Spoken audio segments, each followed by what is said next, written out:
Assalamualaikum warahmatullahi wabarakatuh. Hello, hai Ananda Soleh dan Soleha. Welcome back to Bunda Anin's class. Apa kabarnya Ananda hari ini? Semoga Ananda semua selalu dalam keadaan sehat walafiat ya. Oke, Ananda Saleh dan Saleha, hari ini kita akan kembali belajar bersama-sama. Tetapi sebelum kita memulai pembelajaran hari ini, yuk kita sama-sama berdoa sebelum belajar. Mari kita angkat tangan kita bersama untuk memulai berdoa. Yuk kita mulai berdoa. A'udzu billahi minasyaitonir rajim. Bismillahirrahmanirrahim. Rabbi zidni ilman warzuqni fahman waj'alni minas solihin. Amin ya rabbal alamin.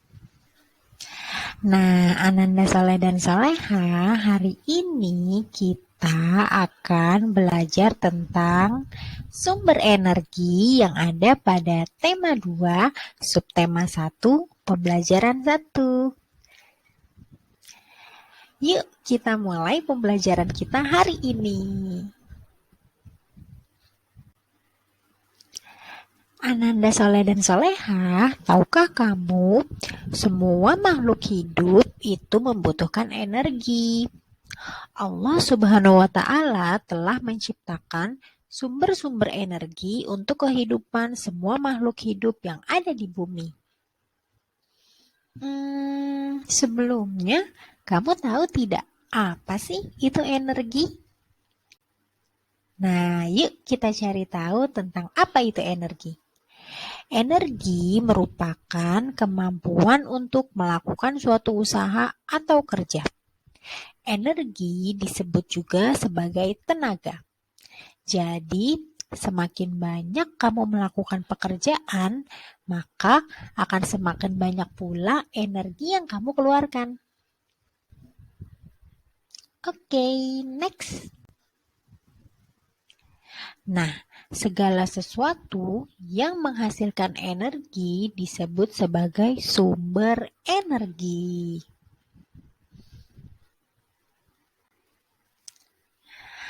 Ananda Soleh dan Soleha, tahukah kamu apa sih sumber energi terbesar yang ada di bumi ini?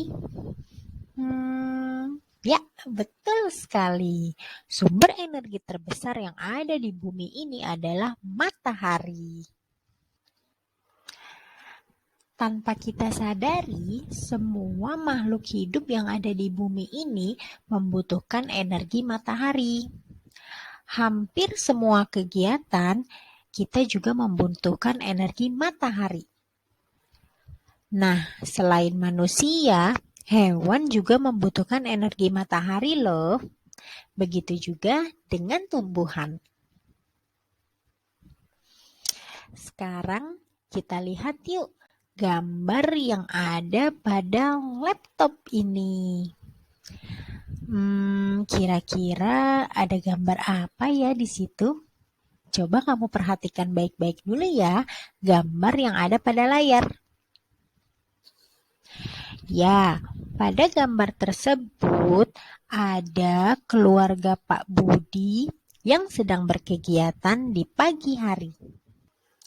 Di situ terlihat Pak Budi yang sedang berolahraga.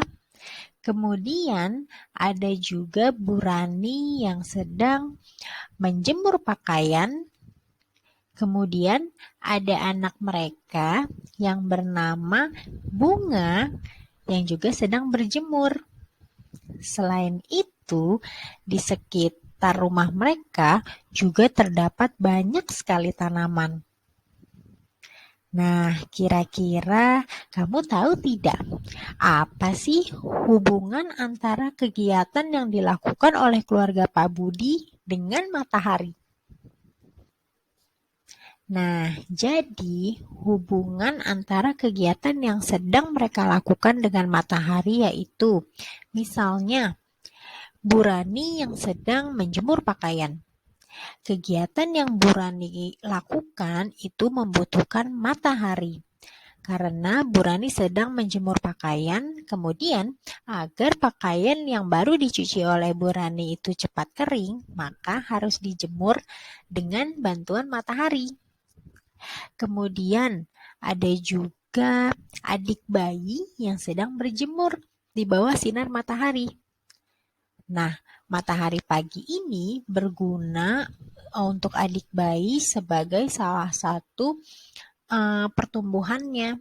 Dari matahari pagi tersebut, adik bayi bisa mendapatkan vitamin D yang baik dan bagus untuk pertumbuhan tulang-tulangnya. Nah, kemudian kalau pohon-pohon yang ada di sekitar rumah Pak Budi itu juga membutuhkan matahari. Matahari juga bermanfaat bagi tumbuhan untuk melakukan fotosintesis. Fotosintesis sendiri artinya adalah proses pembuatan makanan pada tumbuhan. Pada siang hari, tumbuhan memerlukan bantuan matahari dalam mengubah karbon dioksida menjadi oksigen. Nah, oksigen tersebut yang kemudian akan dihirup oleh manusia yang ada di sekitarnya.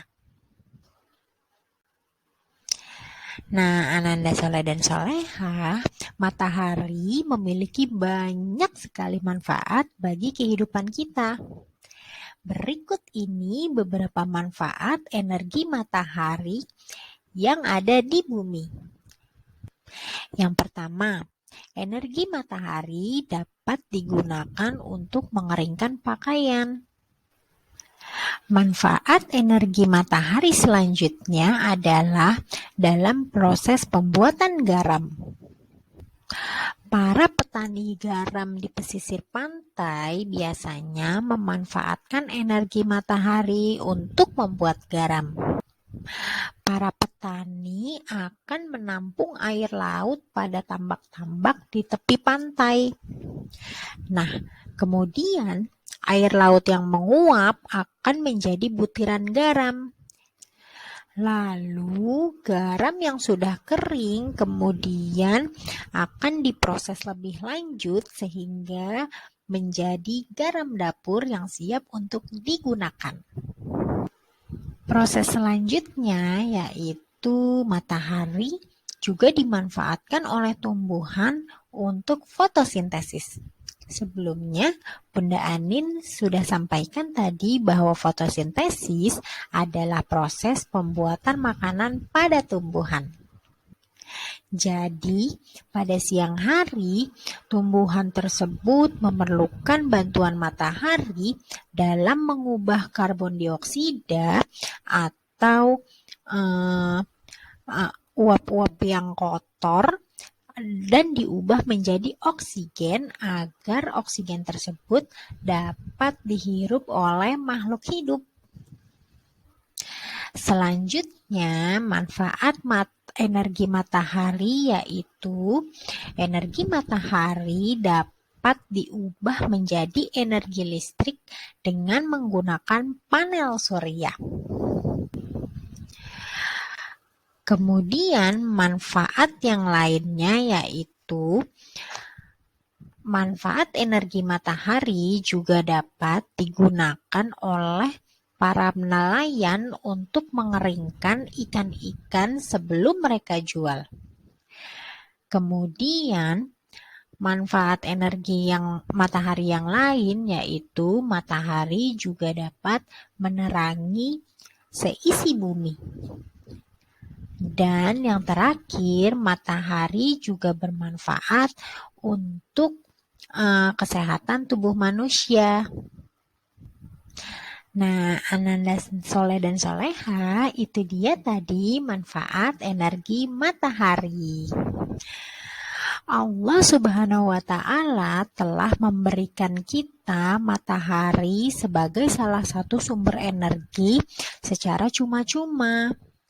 Nah, dengan karunia tersebut, kita wajib mensyukuri yang telah Allah berikan. Bagaimana cara mensyukurinya? Salah satu cara kita mensyukuri nikmat dari Allah tersebut adalah dengan kita menjaga apa yang telah Allah berikan kepada kita dan juga memanfaatkannya dengan baik. Dan jangan lupa untuk selalu berdoa kepada Allah dan mensyukuri segala nikmat dari Allah. Nah, Ananda Soleh dan Solehah, selain energi matahari, ada juga loh sumber-sumber energi yang lain yang dapat kita pelajari. Nah, sumber energi panas selain energi matahari yaitu ada sumber energi panas dari api. Api merupakan zat berupa cahaya dan juga panas. Api ini biasa dihasilkan dari bahan bakar minyak, batu bara, dan juga gas. Manfaat dari sumber energi panas api ini bermacam-macam loh. Di antaranya yaitu dapat digunakan untuk memasak, kemudian dapat juga kamu gunakan untuk menyalakan lilin, menyalakan obor, dan lain-lain.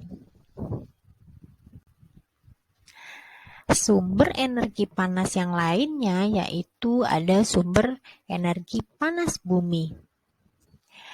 Di dalam bumi kita ini juga terdapat sumber panas yang asalnya dari batuan yang terdapat di dalam bumi. Energi panas bumi biasa kita sebut sebagai energi geotermal.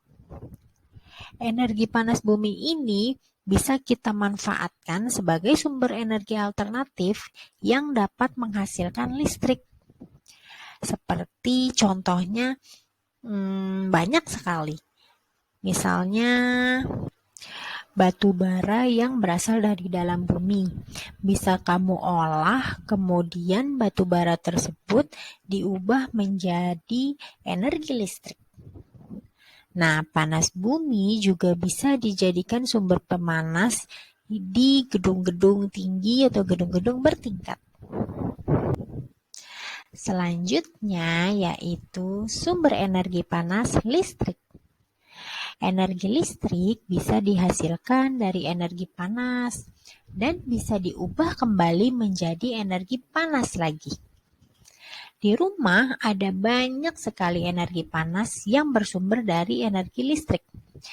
Misalnya, ada energi panas pada rice cooker yang biasa kamu gunakan untuk memasak nasi. Kemudian ada juga setrika listrik yang biasa kamu gunakan untuk merapikan baju kamu. Kemudian ada oven dan juga kompor listrik. Nah, Ananda Soleh dan Soleha, itu dia pembelajaran kita hari ini tentang sumber energi. Bagaimana Ananda Soleh dan Soleha? Sudah paham kan tentang materi kita untuk hari ini?